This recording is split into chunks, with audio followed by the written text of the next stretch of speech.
متابع ومحب فيديوهاتنا الإخبارية والمفيدة. وبعد نجاح آخر لايف اتعلمنا فيه زراعة البتنجان تحت السرير، نحب نقدم لكم الدكتور شديد قوي صاحب الأقوى النظريات العلمية الحديثة، وهو في استضافة موقعنا النهاردة. بصراحة منورنا.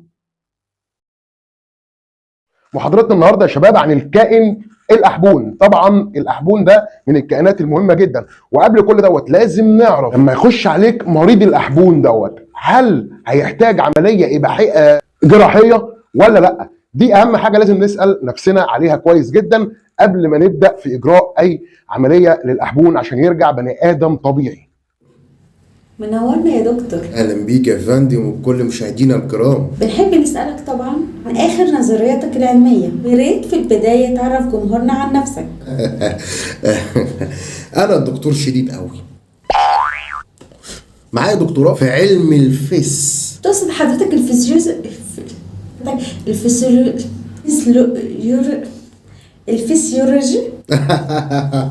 لا واضح حضرتك ان في لبس جامد في الموضوع ده.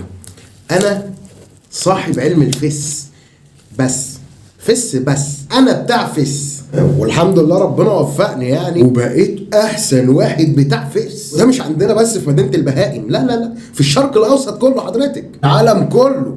ليه بقى؟ علشان انا الوحيد طبعا اللي فاهمه واقدر استخدمه. طب من شوية حضرنا مع حضرتك محاضرة كنت بتتكلم على اليانسون تقريبا او الليمون. لا الاحبون يا فندم، الاحبون. طبعا الاحبون دوت الناس كتير ما تعرفوش، ومن اخطر الشخصيات في العالم. بجد؟ طبعا يا فندم، اضحك عليكي ليه؟ الاول خليني اشرح لحضرتك والساده المشاهدين طبعا تعريف كلمه احبون. اولا الكلمه مكونه من مقطعين، اح وبون. الاح وده معناه طبعا معروف لدى الجميع، يعني مش عايزين نفسر اكتر من كده، بس يعني خلينا نقول لما حد بيتلسع من الشوربه وينفخ في الزبادي بيقول اح. والمقطع الثاني بون، ودي جايه من كلمه بون ابيتي، يعني بالهنا والشفا بالالماني، وبكده يبقى عندنا اح بالهنا والشفا. ودي نقولها في رمضان بعد الفطار ان شاء الله. بهزر مع حضرتك طبعا ومع الساده المشاهدين. تقدر تقول لنا خصائص الكائن ده؟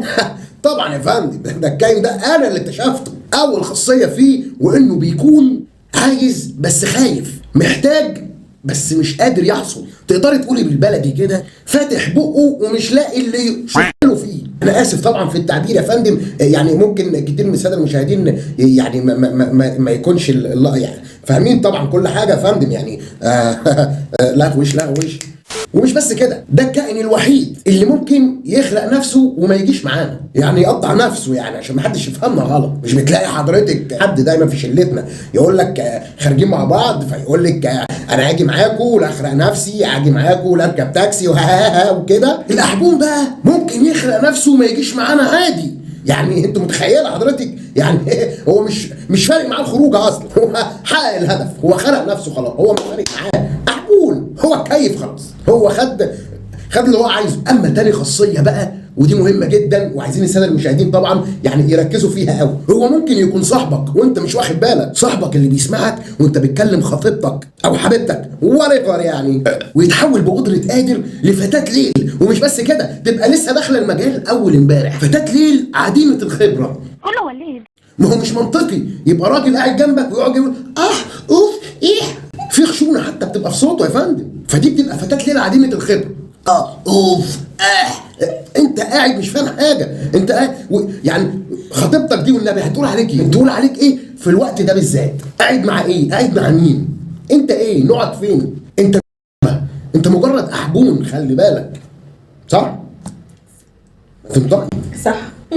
اخر صفه طبعا واللي حضرتك مشتاقه تعرفيها حضرتك والساده المشاهدين طبعا الكائن الاحبون، الا وهي انه يبقى قاعد بيتفرج علينا لحد دلوقتي وما عملش شير ولايك وسبسكرايب وفعل زر الجرس. حضرتك قاعده ليه؟ مستنيه ايه؟ تضحكي ليه؟ حاجه ولا ايه؟